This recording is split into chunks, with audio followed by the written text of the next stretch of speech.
So welcome today. It's going to be interesting because Kristen had to go off script, which is out of her comfort zone, right? And I am supposed to stay on script. So we're going to see how this all works out today.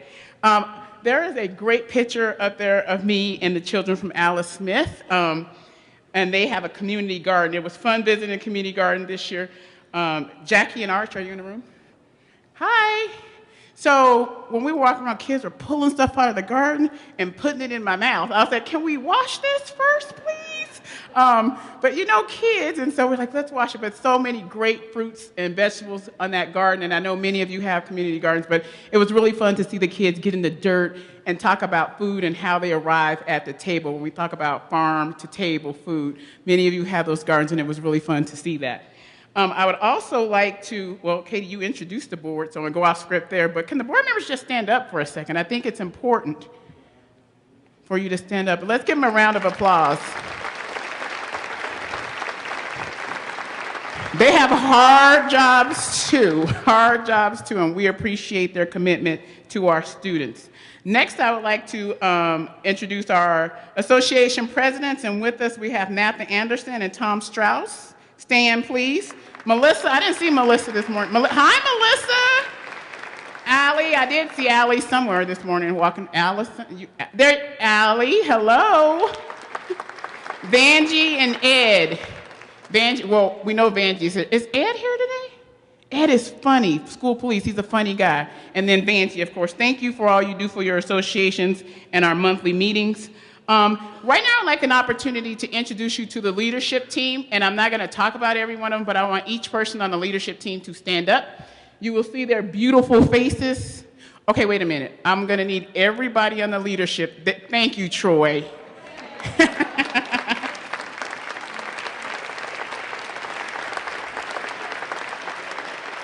And I just want to say we are a great team. No one person makes this district amazing. It's all 8,000 people, and a leadership team is simply amazing. So I want to thank them for the work that they do. So now I think I have some summer slides, maybe. I'm not clicking. Okay, there we go. So I know some of you I talked to, and I walked in. Roberta, where are you at, Roberta? Roberta went to Italy this summer, and I'm jealous. Was I not supposed to tell everybody? It was great, though, right? Because you have to get away and rejuvenate. And one of the things she said was I had an opportunity to see her daughter and rejuvenate. So I hope each one of you had an opportunity to spend some time with family and friends and do fun things that you like. I actually did work this summer, but it was so fun. And I started at Skills USA. And I want to say Skills USA was so amazing. So I want to thank Dr. Dana Ryan. Are you here? Kathy Smith, stand up. And yes, stand up. And Cindy, I know I saw Cindy this morning somewhere. Oh, there you go, Cindy. Thank you very much. Josh from AACT. Josh, stand up because I'm going to talk about our trip. Oh, you're all hanging out together, the CTE people? I should just kept looking there, right? And Chef Wright isn't here, but Jim Cooney. I think I saw Jim Cooney. Did I not see Jim Cooney? I'm just making up stuff. So I want you to know that they put me on a waterlogged jam ride at 5 o'clock in the afternoon in Kentucky, where it is humid, and I had on jeans. Needless to say, by the time I saw the kids, my jeans were still wet, but they were so super excited. And what was amazing about Skills USA is you got to see kids from across the nation compete, and we are so proud that we had students that actually placed nationally. And it's great to go and see. I went to see some of our students competing, and they so laser-like focused on their competition that they wouldn't even look up so I could take a picture. So if you follow me on Twitter, I really tried to tweet out some of those pictures of the kids doing great work. But let me tell you, I was so proud of our students doing the work to get to that level. And Spanish Springs High School, Tammy, I heard was on crutches. Is Tammy here? Yeah, oh, she's on medical leave. Yeah, because I talked to her last night. She told me she was on crutches, but we wish her a speedy recovery. But here's what's cool about Spanish Springs High School. So that picture of us is actually at Cracker Barrel. I was on the freeway headed back to my hotel room, and somebody said, "You missed the Spanish Springs kids. They went to lunch at Cracker Barrel." So I said, "Turn the car around and let's get to Cracker Barrel," because it was 5 minutes away. And so I had an opportunity to take pictures and talk to them about their work. But what was really cool about it was about 3 hours later, I was walking out of my hotel room. And you got to think about this. There are thousands of kids taking over this downtown Kentucky, Nashville, and I hear a "Superintendent Davis" from across the street. And people are looking, and I'm like, "Hey, that's me. Those are my kids right there." But they were so excited to be with their students and to be with their fellow classmates and to be with their advisors. So I want to thank you guys for all the work you do in CTE, because it was just not at AACT. We had schools represented across the district. Another big thing that happened for me this summer, I want to thank Leah and Tom for reminding me that my expenses will be going up. My kid graduated from high school. Woohoo! And it is a woe is me story, because I was at Galena talking to the custodian, hanging out with Tom, and he's like, "Yeah, Trace, well, guess what? It just gets more, because one of his kids is getting married." Am I right, Tom and Galena? Did your son get married? It happened? I just want you to know that I saw Sue Ditting in the airport last night, and her son's getting married too, and she has a big smile on her face. She said to tell you hello. But then Tom told me about how much it cost. And man, Leah Kuchar, Wooster, where you at? There you go.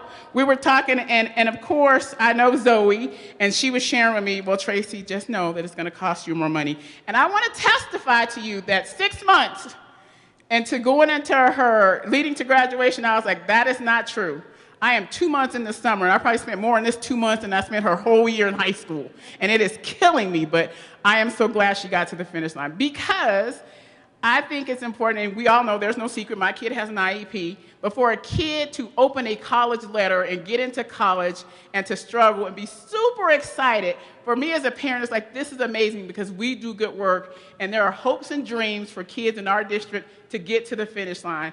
And she is an example, and we had so many examples at graduation. I don't know if we could keep up with all the graduation stories we had.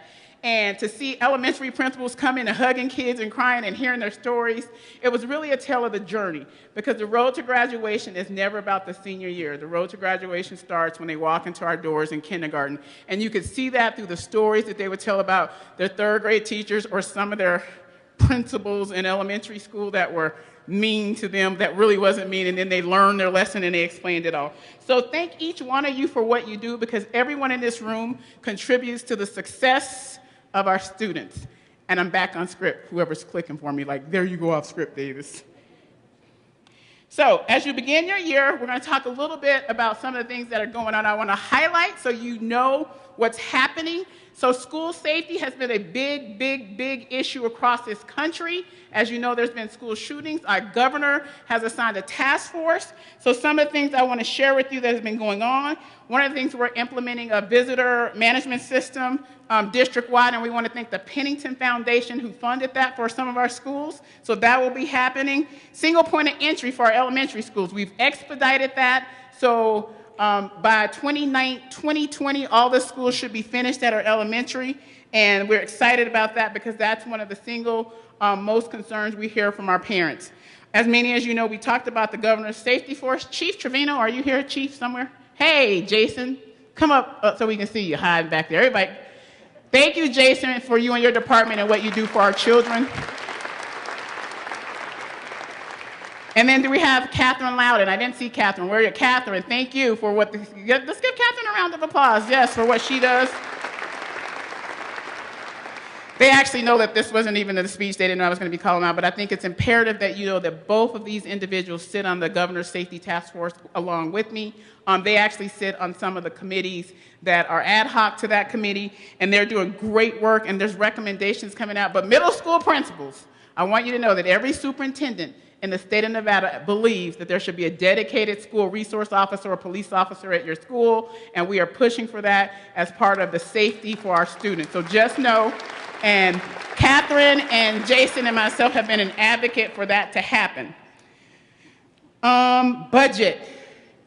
Budget slide. So I was hoping that there was a check under the podium that would answer my problems, Voya, but that's not happening. There's no $1 million check under here. So I guess you know we have budget issues. There's no secret, but I need to tell you where we are. So as you know, we shaved $12.2 million from the budget, and we have balanced the budget. We have balanced the budget without laying off teachers or cutting pay, and we've worked diligently to do that.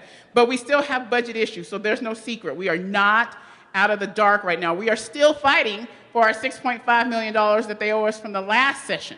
And so there's a lot of work to be done around the budget. What I do want to tell you is that we're going to continue to work hard with the board to make good decisions for kids and keep as much of that away from students as possible.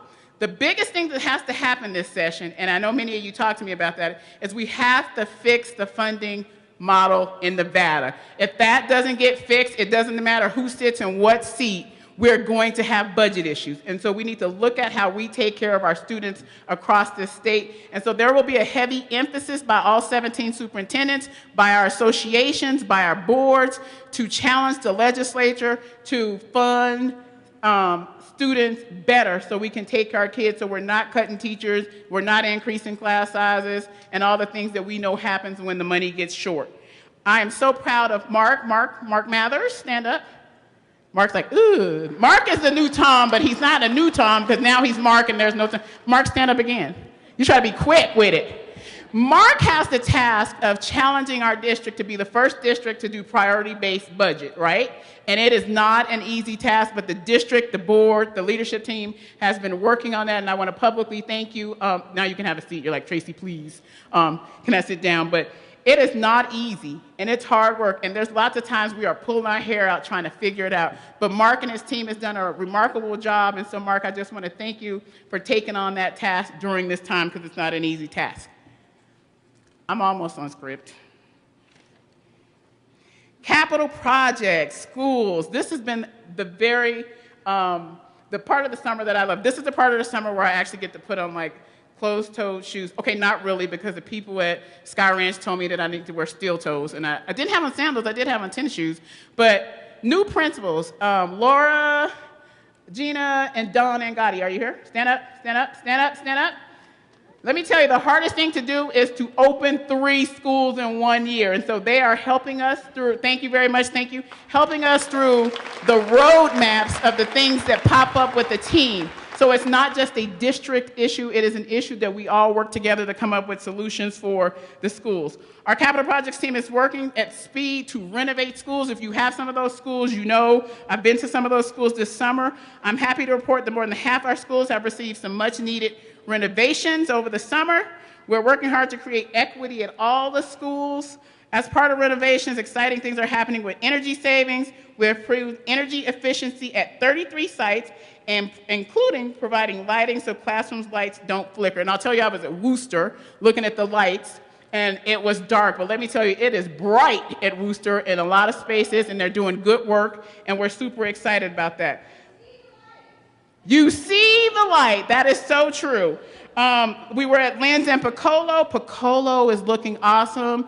Laura, are you in here somewhere? Hi, it's looking nice at Piccolo. So we were out there, and I don't, is the pool finished? Because when I was there, the pool wasn't finished.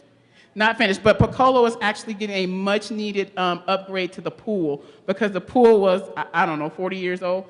So good work happening. Our new schools are currently under construction, so if you have an opportunity and you want to talk to Peter, somebody to go actually check out pre-construction, what's really cool is to walk a building. Gina and I got to walk her new school, and it's cool to see the layout and the buildings go up. Of course, we're going to use drones to show you pictures, but it's pretty exciting. And what's even more exciting is when we talk to individuals doing the work, and they talk about cousins, daughters, grandkids, or whatever, connected to the district and why it's important to build new schools. So we are very thankful to our community for WC1 before the repairs and the building of the new schools, and it is going to be amazing. A lot of students will come back this year, and they will see things that happen to their school that they might not see, but they will feel, because there's air conditioning in the schools that failed, new boilers, windows, tons and tons of stuff. So we are very thankful that we've had this opportunity to do $20 million in repairs every year for our schools that would not have happened had the passage of WC1 failed. So with that, I think I have a video. Am I right? Yeah? All right.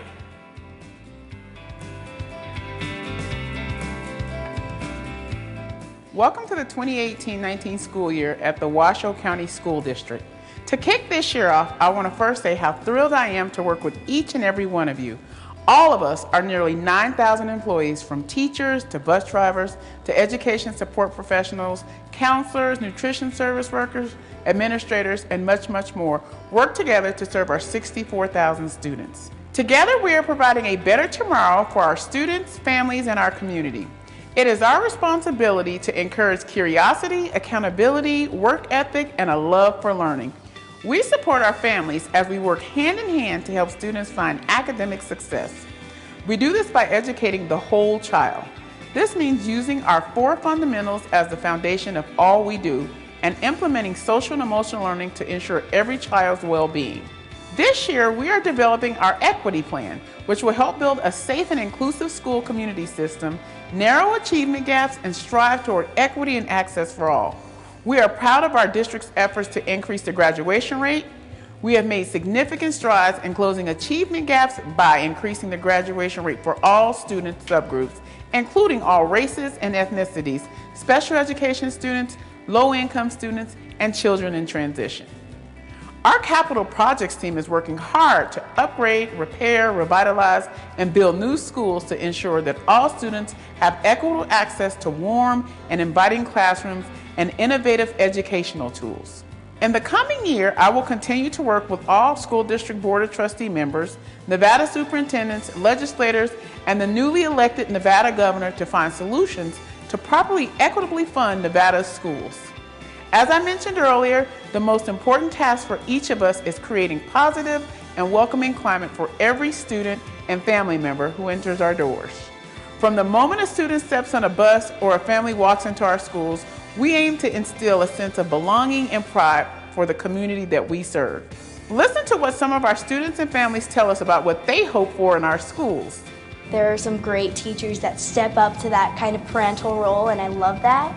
And I just hope to see more of that. I feel like everybody should be respected, not bullied at school just because they're different from you. I want to have open communication with the teacher and be able to work together to make sure that he is getting what he needs.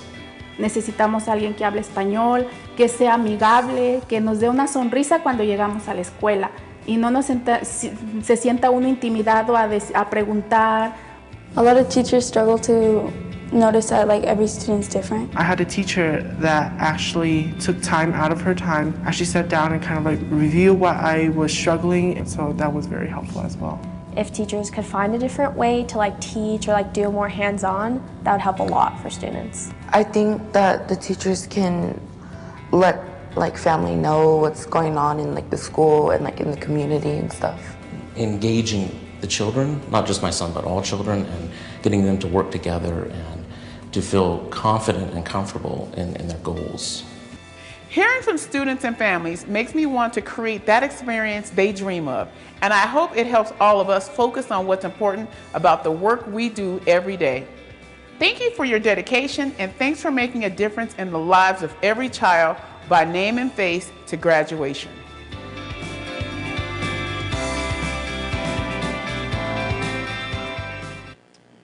We've done some great things. We should be proud of our district, not just locally, not just within the state of Nevada, but nationally, the things that happen in your buildings for our students. And thank you for opening your doors when we ask if we can have people come in and see the work that you're doing in your schools from other states.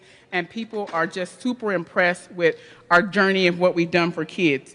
But in the video, I did talk about us revamping our equity plan. Is Tiffany Young and her folks here stand up, equity department? I know it's more than a department of one. 2, some folks somewhere. Thank you, thank you, thank you. We've been on this journey to look at where our equity plan is, and in schools and years beyond, we must ask ourselves and each of our employees, do we have systems that are equitable standards for all children? And do we apply those standards the same? We all have our own biases, and we all have the best of intentions, but I'm sure we all can think of a moment when maybe something wasn't unequitable and we should have spoke up, or we did speak up, or intervene and defend a student or a teacher or a parent and make the situation better. And I have an example from the district level to share with you. We were sitting down with the equity department, and In the parent handbook hand guide, there is a clause that says if a student wears a hairnet or a pick in their head, it's a violation, and that is something that they could be suspended for. Now, granted, the policy was created. It's our policy. This isn't like this could happen. This is our policy. When you look at that with an equity lens and you think about what that says, which children are we going to suspend for having a pick in their head, right? And at a time when maybe back in the day when games came out and they had colors and picks and hairnets, what that policy did was said, if we have black and brown kids in our school that wear those to school, we are going to suspend them. Well, those kind of policies and practices increase disproportionality.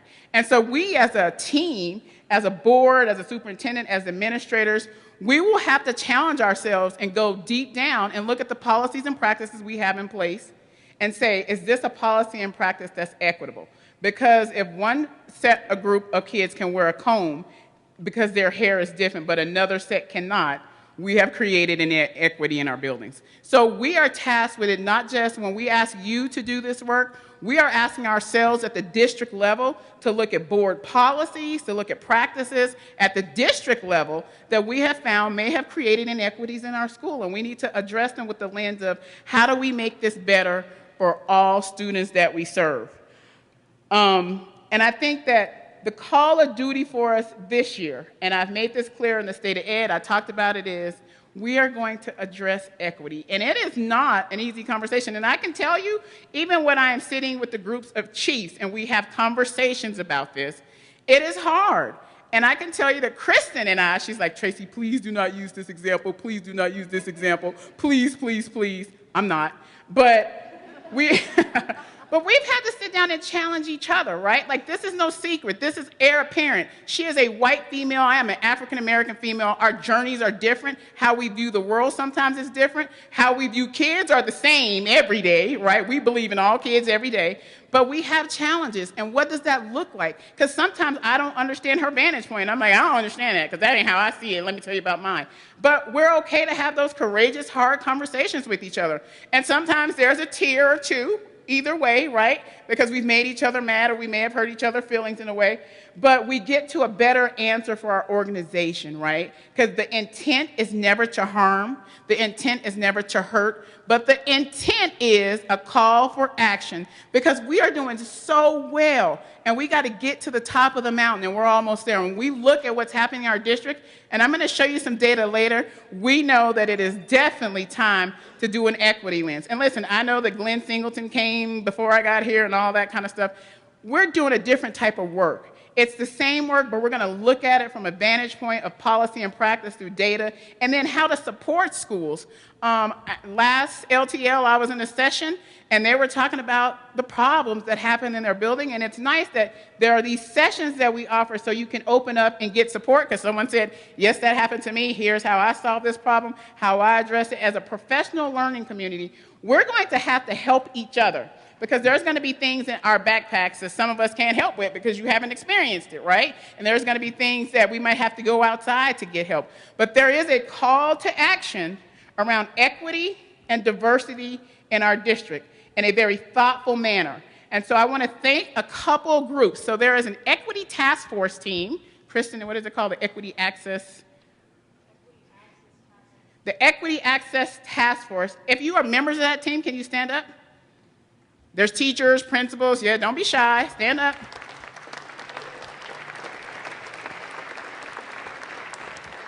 They're doing hard work looking at curriculum. They're doing hard work looking at who gets into AP classes. They're doing hard work. Why are certain kids suspended, right? And they're having rich, robust dialogue about how we can help our district become better in that. But I promise you, if we take this challenge, and it's a challenge, this is not a new challenge, to tell the truth. This has been happening, but we're going to be more deliberate about how we address these issues, because when we look at the data, we're going to be able to see some of the things that happen. So there's a slide up there, and I want you to, I'm not going to read to you because I know you all can read, but just look at some of those questions about who equitably benefits from some of these things, and look at it in terms of your school, and then think about it in terms of your district.